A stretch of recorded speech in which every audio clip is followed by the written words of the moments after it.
Olá, 24 de julho de 2018, as principais notícias desta terça-feira estão no Bom Dia Maranhão. Vão ser sepultados daqui a pouco em Bacabal as vítimas do acidente com o ônibus que trazia time amador que venceu competição no estado de Goiás. Maranhão fará parte do sistema de estatísticas oficiais do governo federal. No esporte, Imperatriz perde nos pênaltis a chance de disputar a final do Brasileiro da Série D. E no estúdio nós vamos falar sobre o início da campanha de vacinação contra a paralisia infantil e o sarampo, com a Superintendente de Vigilância Sanitária e Epidemiológica, Terezinha Lobo. O Bom Dia Maranhão está começando agora.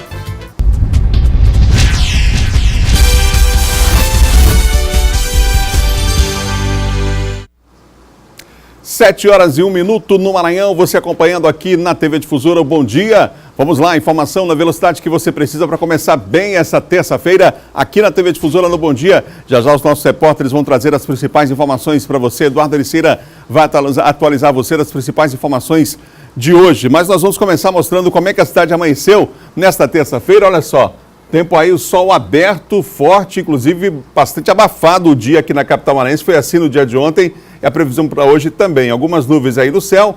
Trânsito extremamente tranquilo, férias, julho, né? Férias escolares. E aí você tem imagens da Ponte Bandeira Tribuzzi no Jaracati. Ao fundo lá o bairro do São Francisco, os ônibus circulam normalmente assim que amanheceu a capital dos maranhenses nesta terça-feira. Estão sendo velados em Bacabal os corpos das duas vítimas do acidente ocorrido na noite do último domingo em Barra do Corda com um time de futebol amador. O sepultamento das duas vítimas ocorre na manhã de hoje e a festa pelo título conquistado em Goiás virou agora tristeza e saudade. A nossa equipe foi a Bacabal. Confira a reportagem de Jairo Martins e João Ligeiro.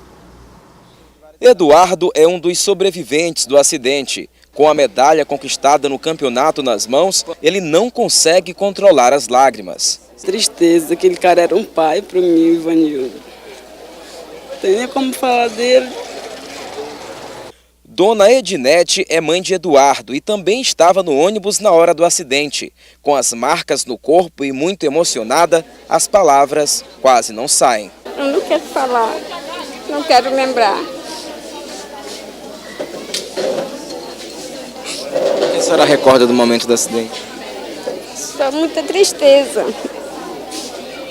Na hora do acidente estavam no ônibus 52 pessoas, entre comissão técnica, familiares e atletas, além dos dois motoristas. Infelizmente, Ivanildo Santos Souza, de 48 anos, técnico do time, e o atleta Diogo da Conceição Rezende, de 16, vieram a óbito ainda no local. A alegria do título nacional conquistado pelo time Sub-17 deu espaço a lágrimas e boas lembranças de sonhos que não serão mais realizados. Trabalhando com o esporte, mais um meio para tirar as crianças das drogas. Então ele acabou fundando a escolinha Verona, né? E trabalhava há muito tempo já com as crianças, com a escolinha, né? Era referência aqui na cidade. Todo mundo hoje está sentindo muito a perca dele, uma pessoa que vai fazer muita falta na sociedade para a gente. Ele queria que os meninos fossem recebidos aqui em Bacabal num corpo de bombeiro, ou então num trio elétrico. Depois terminasse, a gente fosse para algum restaurante fazer uma festa, um almoço, entendeu? Uma coisa assim parecida, bem diferente, porque ele nunca tinha sido campeão, né? Para Eduardo, o sonho de ser um jogador profissional perde o sentido sem o amigo de equipe e sem o treinador. Não dá para jogar mais não. Desisti já. Tristeza realmente tomou conta de toda a cidade, né? O sepultamento do técnico e do adolescente mortos no acidente vai acontecer hoje às 8 horas da manhã, daqui a pouco no cemitério Jussaral, em Bacabal. Nossa equipe continua em Bacabal e nós teremos mais informações ao longo da nossa programação a respeito desse acidente. O impressionante é que realmente o carro do Corpo de Bombeiros iria hoje desfilar na cidade com os atletas. Lamentavelmente, o mesmo veículo vai ser utilizado para o sepultamento das duas vítimas hoje à tarde. Claro que as pessoas lá em Bacabal, a cidade inteira, não é, comovida com essa situação, não poderia ser diferente, e vai dar o último adeus, prestar as homenagens a essas duas pessoas que morreram, o técnico e um jogador do time. E olha que tinha muita gente nesse ônibus, poderia ter sido até pior a tragédia, lamentavelmente essas duas mortes aí, mas a informação dá conta de que alguns atletas vinham, inclusive, comemorando o resultado lá em Goiás, no meio do ônibus, né? Então fora das cadeiras, enfim. Então, alguns foram levados para o hospital ainda em estado grave. Nós vamos atualizar você sobre essa informação. Até o final do dia de ontem, dos 6 que pela manhã estavam na unidade de Presidente Dutra, um estado mais grave, 2 permaneciam lá, mas sem risco de morte. Essa informação que foi passada no fim da tarde de ontem lá na cidade de Bacabal. Foi realizado ontem no Hospital da Mulher, aqui em São Luís, uma cirurgia inédita, uma neuroendoscopia para tratamento de uma hidrocefalia. A reportagem é de Carla Priscila. Essa é a dona Gilcilene Camelo. De olho na porta da sala de cirurgia, não se contém de ansiedade para rever o seu filho. Ai, o coração está acelerado demais, estou com as pernas bambas. Deus quiser, vai sair bem, vai se recuperar bem também, em nome de Jesus. A mãe fala que com pouco menos de 2 semanas, o filho começou a sentir uma dor de cabeça. Depois da realização de vários exames, descobriu que estava com hidrocefalia. Ele sentiu uma forte dor de cabeça, aí ele passou uns dias internado, mas não resolveu. Aí eu consultei ele com um neuro, aí ele bateu uma ressonância, aí deu a hidrocefalia. Aí o neuro pediu que eu viesse urgente para São Luís, porque era caso de cirurgia, né? Que era urgente. A doença, também conhecida como água na cabeça, pode ocorrer em crianças e adultos. Pela primeira vez realizada na rede do município, no Hospital da Mulher, em São Luís, o procedimento dura em torno de 1 hora e minimiza a possibilidade de sequelas e outras complicações decorrentes. É um procedimento que veio melhorar o tratamento das hidrocefalias. Ele muda o tratamento tradicional, que é o tratamento com catéter e com uma válvula, que é sujeito a infecção, obstrução, ou pode até drenar de mais ou menos. E o neuroendoscópico, a neuroendoscopia, você já evita todas essas complicações. As cirurgias darão continuidade de acordo com a demanda de pacientes. Enquanto isso, o seu Ruggeri, que estreou o procedimento pela rede municipal, já dá sinal que a cirurgia foi um sucesso. E o sentimento da mãe... Está sendo gratificante, eu estou muito feliz mesmo. Só tenho a agradecer. Parabéns a toda a equipe médica do hospital, um procedimento inédito. Você imagina quantas pessoas vão ter o seu sofrimento amenizado, doenças, né, que podem ser todas tratadas com cirurgias como essa que você viu aí na reportagem. São 7h08. Confira agora o nosso Giro de Notícias. O corpo de um homem identificado como Luciano Mota Nascimento, vulgo Ratinho, foi encontrado em uma casa ontem na Rua do Curió, bairro Vieira Neto, da cidade de Lago da Pedra, interior do estado. De acordo com informações da polícia, o corpo de Luciano Mota apresentava diversas perfurações produzidas por faca. A vítima tinha vários registros de crime. No ano de 2017, Luciano Mota foi preso com uma motocicleta roubada na cidade de Pedreiras, conforme divulgou a polícia. A Secretaria de Estado de Administração Penitenciária informou que houve uma fuga na Penitenciária Regional São Luís no último domingo, por volta das 18h30. De acordo com a SEAP, a fuga teria sido do interno Wixon Trindade Correia, de 33 anos, que cumpria a pena por roubo. Ele exercia a função de faxineiro e teria escapado após pular a cerca de arame que dá acesso ao matagal que fica atrás da penitenciária. Ainda segundo a Secretaria, buscas estão sendo realizadas para recapturar o detento. A Polícia Civil, por meio da Senac, prendeu ontem na cidade de Rosário, interior do estado, um homem identificado como Francineuton Souza da Silva, conhecido como Iago, ou 22, acusado de tráfico de drogas em São Luís. Francineuton é integrante de facção criminosa com atuação na Vila Conceição e tem 3 sentenças condenatórias pelos crimes de tráfico ilícito de drogas, porte ilegal de arma de fogo e roubo majorado, segundo informou a Polícia Civil. Ele foi encaminhado ao centro de triagem, onde ficará à disposição do Poder Judiciário. São 7h10. Um ótimo dia para você que já está no trabalho. Um ótimo dia, que você tenha um dia abençoado, que essa terça-feira tudo dê certo, hein? Nós vamos agora às notícias da região Tocantina. Quem está chegando direto de Imperatriz é Luiz Carlos Lima. Bom dia, Luiz. Bom dia, Adalberto. Bom dia a todos. Olha, professores da rede municipal denunciam que tiveram os valores do FGTS, o Fundo de Garantia por Tempo de Serviço, sacados indevidamente. Segundo eles, os saques foram feitos por uma advogada que prestava serviço para o STEI, o sindicato que representa os professores. Lídia relata a ação criminosa que sofreu quando descobriu o furto no valor de R$32 mil. O saque foi efetuado na conta bancária da professora em dezembro de 2016. Eu estou aqui tornando público, sim, a minha indignação de ver o meu suor sendo lesado pela defensora jurídica do Sindicato dos Professores de Imperatriz. Durante esses quase 2 anos, foram verificados que entre os valores subtraídos estão as quantias de R$250 até o valor mais alto, de R$32 mil. Nos documentos, toda a papelada que comprova o fato, desde o alvará referente aos valores até a denúncia formalizada na Delegacia de Roubos e Furtos. A direção do STEI publicou uma nota aos servidores municipais que desde o dia 25 de junho, a então advogada não estava mais à frente da assessoria jurídica da entidade sindical. Lídia e os demais professores que entraram com uma ação judicial aguardam também uma audiência já marcada com a Ordem dos Advogados do Brasil, subseção Imperatriz. Em nota, a diretoria do Sindicato dos Trabalhadores em Estabelecimentos Públicos de Ensino comunica que o advogado Marcos Paulo vai continuar atuando no caso e se colocando à disposição dos servidores lesados para esclarecer dúvidas. A advogada citada na reportagem foi procurada por nossa equipe, mas não quis gravar entrevista. Vou falar agora de uma brincadeira de mau gosto que tem atrapalhado o atendimento feito pelo SAMU, os velhos e conhecidos trotes, que são considerados crimes. No ano passado, foram mais de 170 mil ligações falsas para o SAMU, só aqui no Maranhão.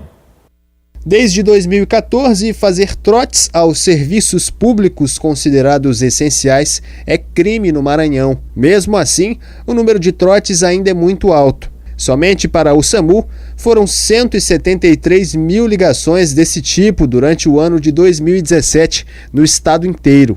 O trote, sem sombra de dúvida, é nosso grande inimigo, porque assim, ao mesmo momento que ele está acontecendo, às vezes a gente pode se encontrar em uma situação de mãos atadas porque a gente não pode ajudar realmente um necessitado. Das 3 mil ligações recebidas pela Central de Teleatendimento do SAMU, por mês, uma média de 1.000 chamadas são só de pessoas que telefonam para dar informações falsas ou brincar com as atendentes. Para se ter uma ideia, no último fim de semana foram 16 acidentes violentos no sábado e 12 no domingo, nas estradas da região. A sociedade realmente tem que se policiar nesse sentido, porque nessa grande quantidade de acidentes sempre tem envolvido uma grande quantidade de álcool também, de bebida, infelizmente. Por hoje é só, Adalberto, a gente volta com você aí no estúdio. Obrigado, Luiz. No próximo bloco nós vamos saber como foi o início da campanha de vacinação contra a pólio e o sarampo aqui na capital, hein? E tem ainda John Coutrin trazendo os bastidores da política nessa semana extremamente movimentada, quando começam, inclusive, a movimentação intensa da política já com o John Coutrin para você aqui já visando as eleições de 2018. A gente volta já.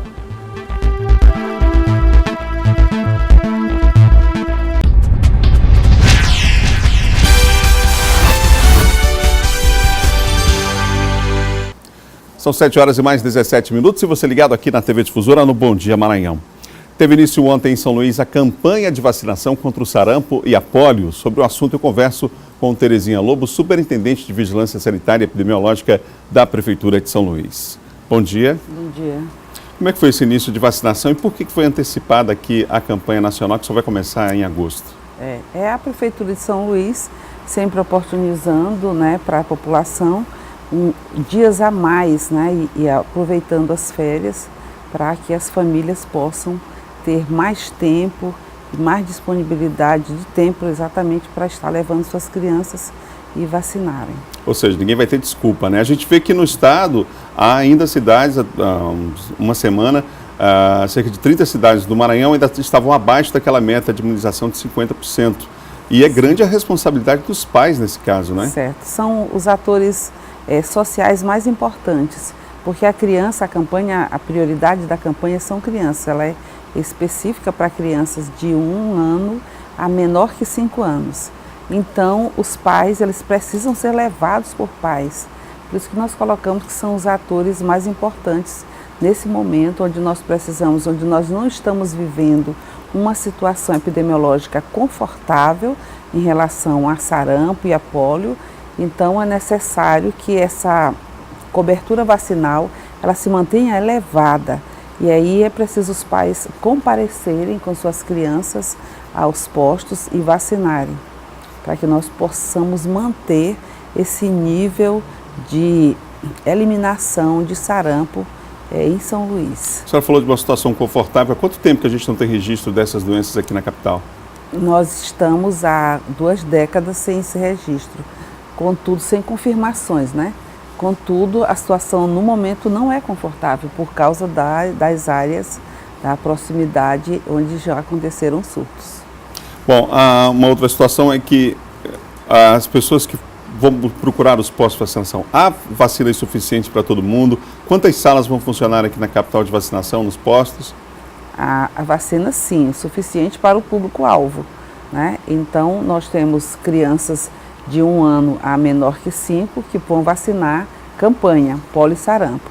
E nós temos a rotina, onde pessoas que nunca vacinaram, que estão com a carteira desatualizada, precisam levar a carteira e fazer a vacinação, pode fazer até 2 doses, né?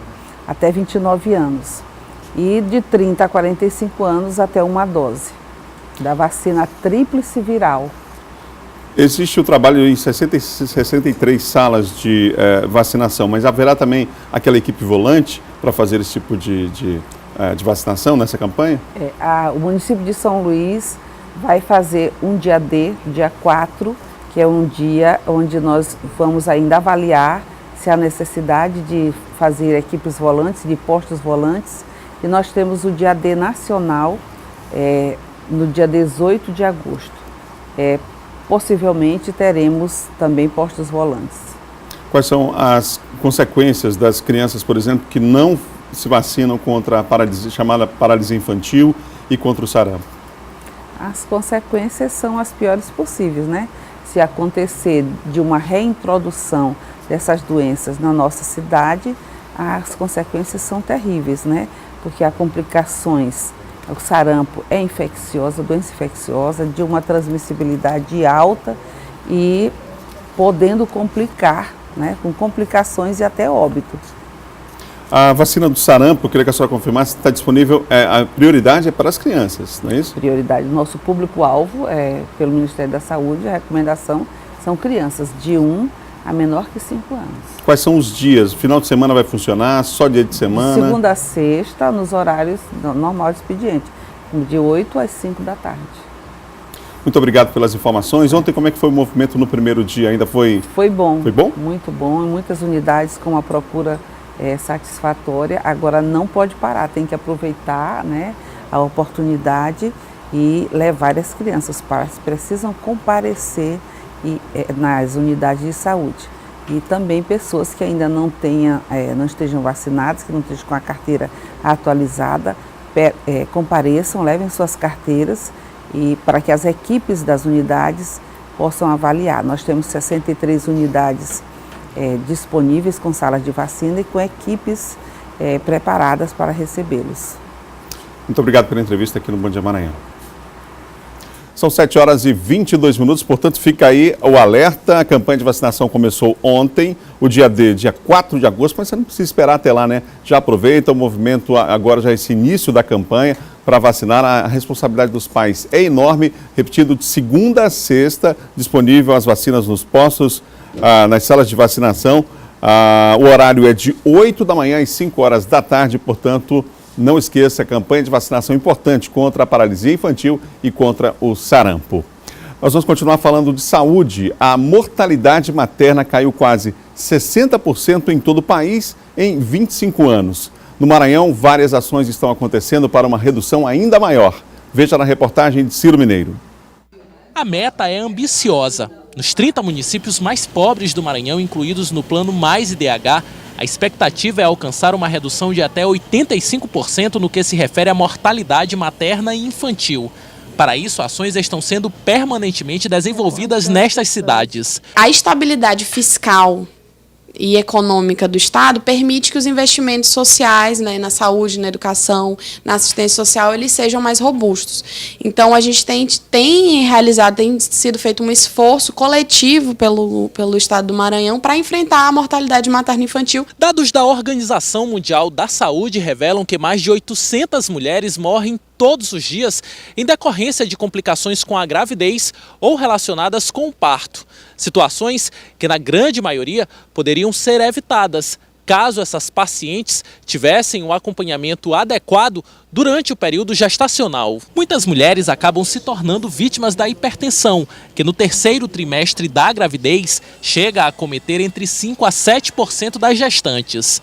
De 5% a 7% de todas as grávidas irão ter o que nós chamamos de doença hipertensiva específica da gravidez, que é a DHEG, conhecida popularmente como pré-eclâmpsia ou eclâmpsia. A hipertensão é a causa que mais mata as mulheres no ciclo grávido puerperal, né? Então, na gravidez e durante o parto, durante o puerpério, muitas mulheres ainda, infelizmente, morrem e também o feto, né? Muitas vezes é o bebê que morre, não é a mãe, mas é o bebê. Então, isso tudo pode ser prevenido com a assistência pré-natal. Segundo o Ministério da Saúde, a mortalidade materna no Brasil caiu 58% entre os anos de 1990 e 2015, de 143 para 60 óbitos maternos por 100 mil nascidos vivos. Na época, a realidade do Maranhão era outra, com constantes elevações destes índices. Hoje, o Estado vem registrando quedas significativas em relação à mortalidade materna. E o país, depois de 26 anos, voltou a observar o avanço destas estatísticas. Se você não descentraliza esse serviço, se você não proporciona que pessoas lá no extremo do estado tenham acesso à rede hospitalar, por exemplo, a questão do parto, você está negando esse direito a essas pessoas. Então, é uma prioridade também essa descentralização. A gente tem um exemplo muito bom que é Balsas. Hoje, Balsas é uma referência.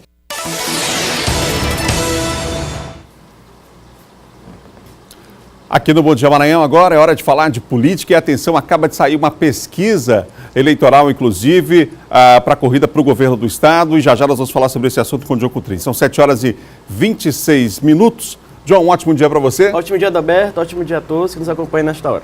Ô John, vamos começar falando sobre o presidente da Câmara de Ribamar, que acabou esclarecendo aí uma reunião polêmica com os vereadores. Que reunião foi essa? Foi uma reunião que aconteceu com vereadores lá de São José de Ribamar. O presidente da Câmara, Adalberto, que é o Beto das Vilas, ele levou algo em torno de 12 vereadores para uma reunião ali com a pré-candidata a governadora Rosiana Sarney, na casa da família Sarney, lá no Calhau. E aí esses 12 vereadores teriam declarado apoio a Rosiana Sarney. O que acontece depois? Depois dessa reunião, em que esses vereadores de Ribamar, levados pelo presidente da Câmara, Beto das Vilas, depois que eles declararam, tiraram foto com a Rosiana Sarney declarando apoio a ela, depois causou um mal-estar, porque alguns desses vereadores são de partidos da base de apoio ao governador Flávio Dino. Por exemplo, PCdoB, PSB, estiveram lá, e eles são da base também de apoio ao prefeito Luiz Fernando, que apoia o Flávio Dino. E aí depois eles tiveram Adalberto que desmentir, dizer, não, eu fui lá levado pelo Beto das Vilas porque eu não sabia o que reunião era essa.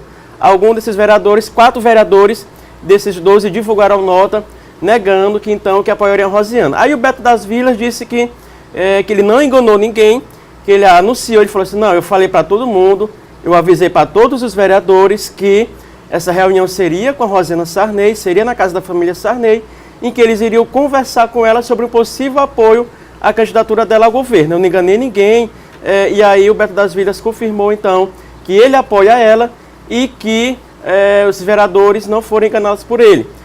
O próprio Luiz Fernando, que é prefeito de Ribamar, disse que os vereadores da base dele apoiarão o governador Flávio Dino e ninguém sabe agora, Adalberto, de que lado estarão esses vereadores. Ou da Rosiana Sarney, ou então do lado do Luiz Fernando e, consequentemente, do lado do governador Flávio Dino. E aí o Beto das Vilas, presidente da Câmara, divulgou esse comunicado, se eximindo, tirando a culpa dele, dizendo que todos os vereadores foram avisados previamente de que reunião seria essa, que seria com a Rosiana para declarar apoio a ela.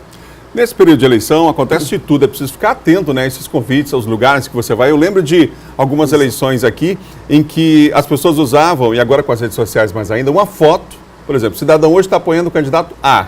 mas lá no passado ele apoiava o candidato B. Então ele fez uma foto naquela época, né, lá no passado. E aí as pessoas às vezes usam essa foto para dizer, olha, fulano de tal mudou de lado. Então assim, é preciso ter muito cuidado nessas eleições, né? A situação é muito delicada, né, John? Adalberto, ainda mais quando nós temos as redes sociais, por exemplo. Muito se questiona a questão das fake news.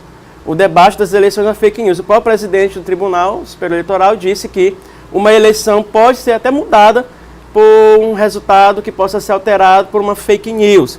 É claro que, desde que comprovadamente. Isso são palavras do próprio Fux, que é o presidente do tribunal. Então, tem que observar bem, como você falou. Claro que você pode ter sido aliado de um político antes e hoje já está apoiando outro. Mas se usa muito aquelas montagens que se faz no WhatsApp, no Facebook. Ou fotos antigas também, né? Fotos antigas. E aí, mas nesse caso, as fotos com os vereadores de Ribamar foram bem atuais, foram tiradas no final de semana. E aí, se eles quiserem desmentir agora, que venham a público, como já fizeram 4 deles. Então, é importante sim, o eleitor estar bastante atento em relação ao que vai acontecer nessas eleições e sempre checar a fonte oficial, sempre ir no veículo oficial, para não cair em nenhum tipo de armação. Ô John, o deputado Adriano Sarney fez uma declaração aí que está repercutindo, né? Ele disse que a ex-governadora Rosiana Sarney é a Lula do Maranhão. O que ele quis dizer com isso? Vamos lá, o deputado Adriano Sarney, que é filho do Zequinha Sarney, que é pré-candidato a senador, e o Zequinha Sarney até poucos dias era ministro do governo Temer. O Adriano Sarney esteve na cidade ali de Vargem Grande neste final de semana.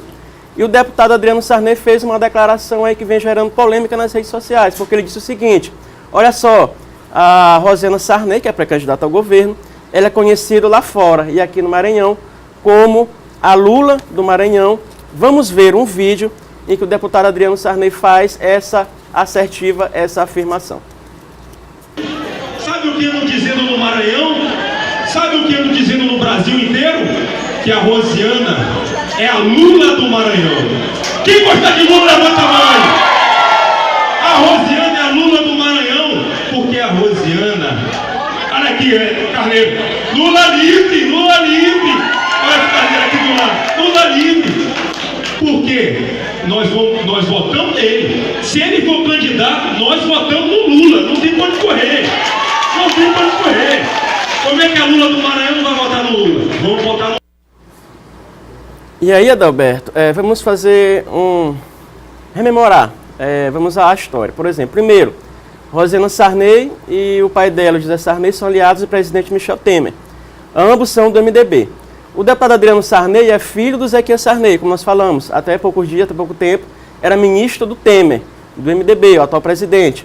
Rosiana Sarney foi uma das articuladoras do impeachment da presidente Dilma Rousseff, do PT, que é aliada do Lula, do PT de Lula. Então, Rosiana articulou, trabalhou o impeachment da Dilma, foi contra o PT, foi contra a Dilma e foi contra o Lula. Então, ela e o pai dela hoje são os principais conselheiros e principais articuladores e apoiadores do governo Temer. E agora, algo meio que paradoxo, eles afirmam no estado do Maranhão, em visita pelos municípios, que são aliados do presidente Lula, quando, na verdade, eles são do MDB, que tem pré-candidato a presidente, que é o Henrique Meirelles, ex-ministro, participam do governo Temer, que é do MDB, o partido deles, e trabalharam pelo impeachment da Dilma, ou seja, trabalharam contra a Dilma, contra o PT e contra Lula.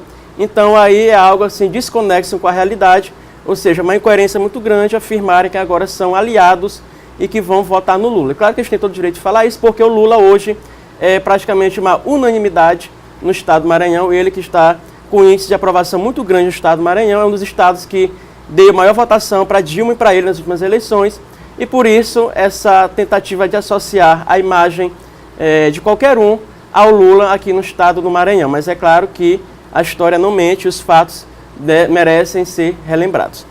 Vamos falar sobre o candidato Bolsonaro. Informações aí dão conta de que a Janaína Pascoal tende a recusar vice? Ela tende a recusar, até o mal-estar, uma gafe na Convenção Nacional do PSL, que oficializou o Bolsonaro, e lá a Janaína Pascoal fez algumas críticas que não agradaram muito os aliados do Bolsonaro. Primeiro, ela disse que não é necessário ter um discurso único. O segundo ponto, que não precisa ser tão radical, precisa ceder em algumas partes, e isso irritou ali os aliados do Bolsonaro. Então, há uma possibilidade da Janaína, que ela já disse que não conhecia o Bolsonaro, que ela não tinha intimidade com o Bolsonaro e que ela vai avaliar. Mas as informações que se tem é que ela deve ser candidata a deputada ali por São Paulo, a Janaína Pascoal, que foi uma das advogadas ali, que participou do impeachment da Dilma, e ela deve recusar o convite. E com isso, Adalberto Bolsonaro segue nessa saga em busca de um vice, já que recusou ali os generais, já que recusou o Magno Malta, o senador Magno Malta do Espírito Santo, o general Augusto Heleno, e agora a Janaína Pascoal. Então o Bolsonaro tem ainda, claro, um tempo para buscar o vice dele, mas certamente não será a Janaína, até pelas últimas declarações dela, e também dele parece que não há uma afinidade entre ambos. Ô John, acabou de sair uma pesquisa para a corrida para o governo do Estado. Essa pesquisa está publicada em um jornal impresso da cidade, é um jornal pequeno, na verdade. Você tem o número do registro da pesquisa aí, John? Já teve acesso ao número? Porque foi nesse momento realmente que saiu. Você tem o número do registro ou não? Não, o registro está publicado até no jornal, mas ela foi registrada, Adalberto, no TSE, e os números são os seguintes: o Flávio Dino, ele venceria no primeiro turno com 60% dos votos válidos, quando são tirados os votos nulos e brancos. Então o Flávio Dino lidera essa pesquisa com 60%, e em segundo está a Rosiana Sarney com 31%. Os demais candidatos, Maura Jorge aparece com 4%, e Roberto Rocha com 3%, e o Ricardo Murat, cara, foi colocado na pesquisa antes da existência dele. Ele surge com 2%. Então a pesquisa que mostra aí que o Flávio Dino venceria as eleições hoje com 60% dos votos válidos em primeiro turno, e a Rosiana Sarney continua sendo a principal adversária dele, que pontua com 31% dos votos válidos. Amanhã deve ser divulgada também uma pesquisa para Senado Federal. E ao longo da nossa programação, na hora D também, nós teremos mais detalhes a respeito dessa pesquisa que foi realizada pelo Instituto Exata e como manda a legislação eleitoral, o número do registro da pesquisa. Divulgamos aqui a pesquisa, está lá no jornal impresso o número da pesquisa, mas temos a obrigação de divulgar, MA 06768/2018. Esse é o número de registro dessa pesquisa que acaba de ser divulgada. Diogo Coutrin, um ótimo dia para você. Ótimo dia, Alberto. Daqui a pouquinho, no ponto e vírgula, às 6 da tarde, na Difusora FM. São 7 horas e mais 36 minutos, 7h36. No próximo bloco, Maranhão fará parte do sistema de estatísticas oficiais do governo federal. E mais, o Imperatriz é eliminado nos pênaltis do Brasileiro da Série D. Nós voltamos já depois do intervalo.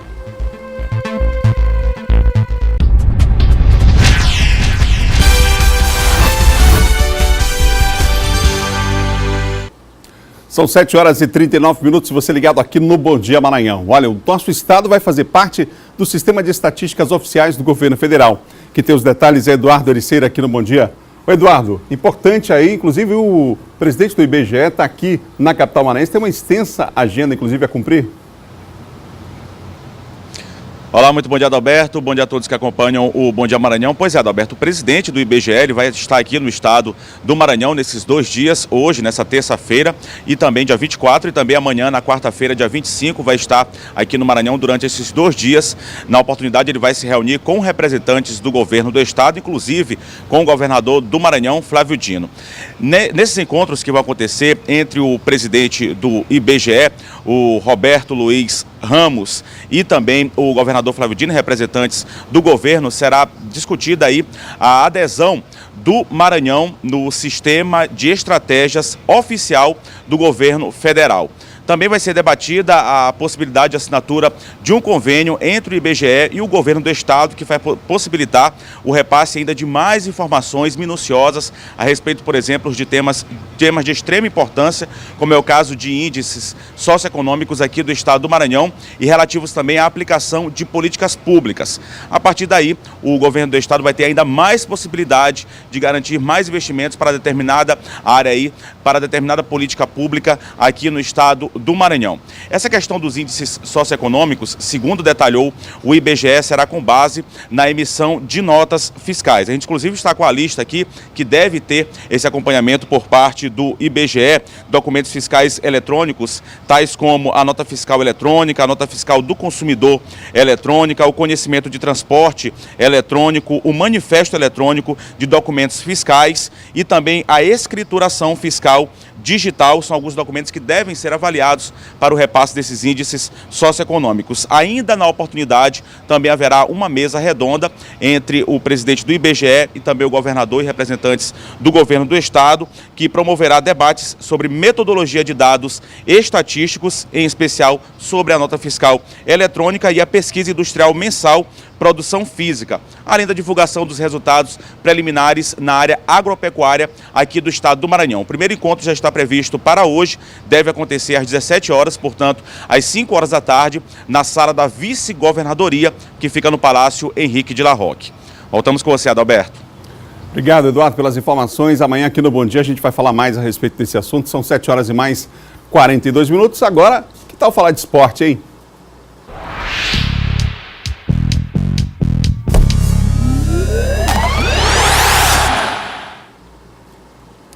Laércio Júnior, bom dia. Bom dia. Vamos falar de Campeonato Brasileiro, vamos falar do Imperatriz. Claro que toda a trajetória foi fantástica do time, o acesso para a Série C, mas que a torcida estava contando de o time chegar na final, isso estava e faltou muito pouco, hein? Faltou pouquinho e faltou pontaria também. Aliás, já vinha faltando. É bom lembrar que o Jean defendeu 3 pênaltis na última decisão por pênaltis que levou o Imperatriz até a Série C do Campeonato Brasileiro.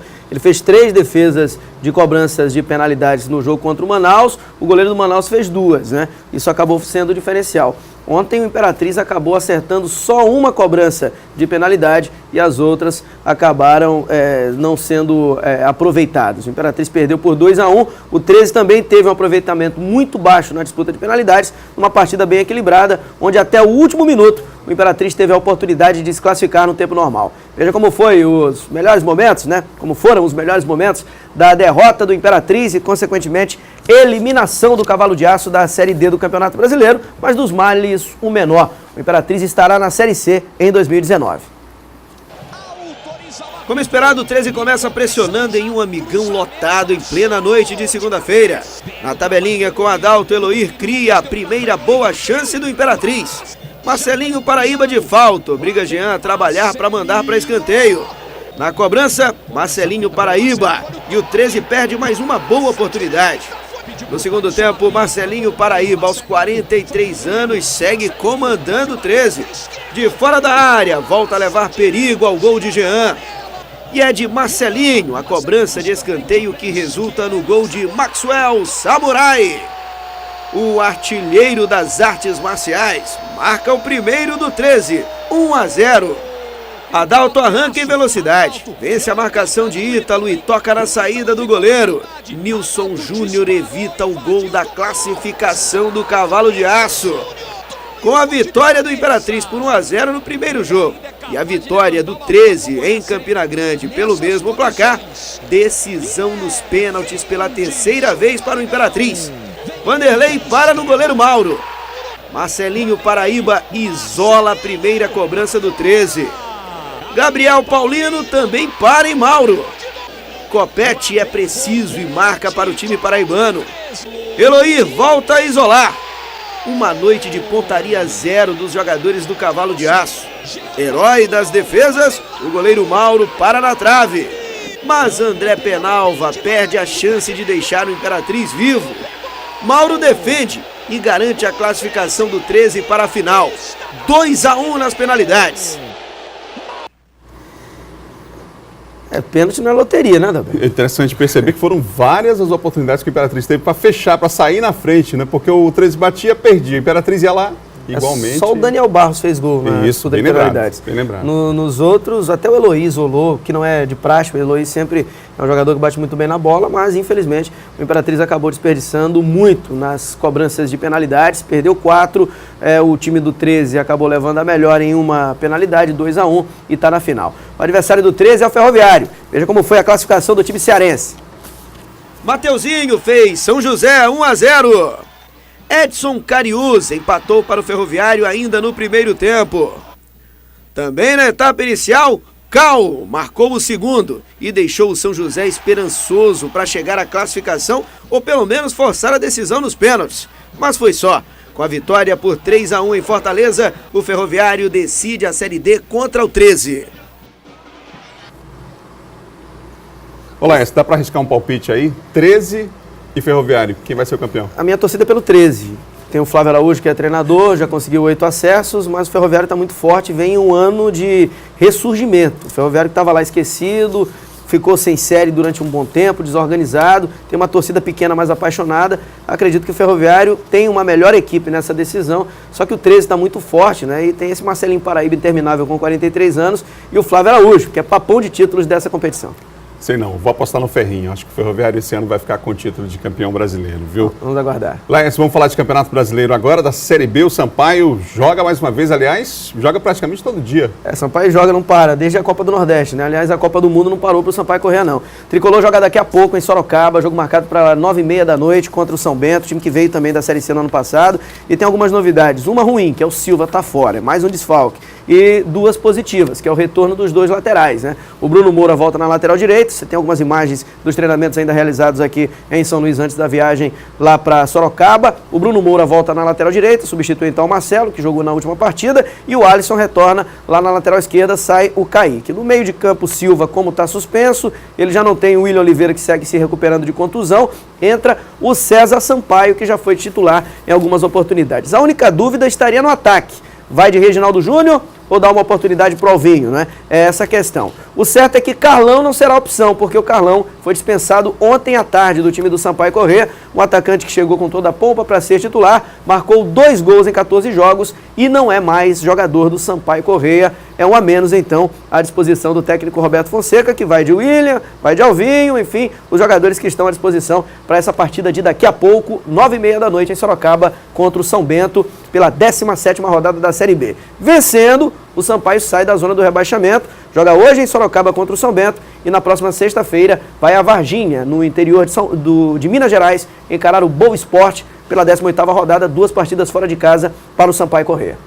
Tá na hora do Tubarão sair dessa zona de rebaixamento incômoda aí, né? Tá na hora de respirar um pouquinho. Verdade. Vamos falar de futebol 7. Aliás, ontem a gente deu a informação aqui, mas faltou mostrar a garotada, que conquistou um resultado extremamente importante no Campeonato Brasileiro. Diga de passagem, a primeira vez que o Cruzeiro disputou e o time da ABB também, muito bom, hein? Aliás, o fim de semana foi de títulos, né? Tivemos o título do Verona, que lamentavelmente não teve a festa na chegada a Bacabal, mas parabéns aos meninos. E tem essa garotada ó, que também fez bonito no final de semana em categorias de base do Campeonato Brasileiro de Futebol 7. O Cruzeiro decidiu contra o Suzano e ficou com o vice-campeonato, perdendo por 4-2. Já na categoria Sub-11, os meninos de ouro da ABB venceram o TDF de São Paulo por 3-0 na final e ficaram com o título. Parabéns aos nossos meninos de ouro, hein? Tanto os vice-campeões do Cruzeiro quanto os campeões do time da ABB e que esse fruto aí seja colhido lá na frente, né? Parabéns a todos, entre eles os meninos do Verona que também foram campeões. E a federação que tem feito um trabalho realmente fantástico, de parabéns. São 7h49. Laércio, um ótimo dia para você. Um abraço, Adalberto, até amanhã. Você ligado aqui no Bom Dia Maranhão, olha, vamos mudar de assunto? Para resgatar e valorizar a cantoria de um dos principais patrimônios e materiais da cultura brasileira, a cidade de Pinheiro reuniu cantadores de tambor de crioula da Baixada Maranhense em seu primeiro festival. As batidas do tambor de crioula encoam para anunciar que em Pinheiro inicia o primeiro festival cultural de cantores de tambor de crioula da Baixada. Esse sonho de um dia fazer esse fortalecimento da Baixada Maranhense em relação a essa manifestação. Essa manifestação afro-brasileira ocorre na maioria dos municípios do Maranhão. Envolve uma dança com mulheres feita em círculos, canto e percussão de tambores. Conduzidos pelo ritmo intenso, os participantes deram um verdadeiro espetáculo de swing, cultura e superação. Com muito orgulho, com muita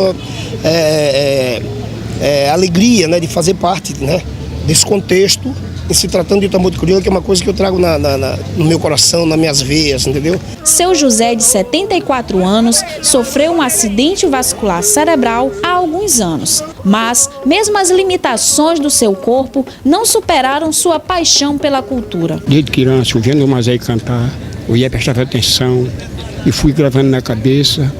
Hoje eu tiro toada, graças a Deus eu canto. As mulheres saíram da roda para o palco. Uma delas é Dona Maria das Dores. O festival é um marco cultural na história de Pinheiro e Baixada Maranhense.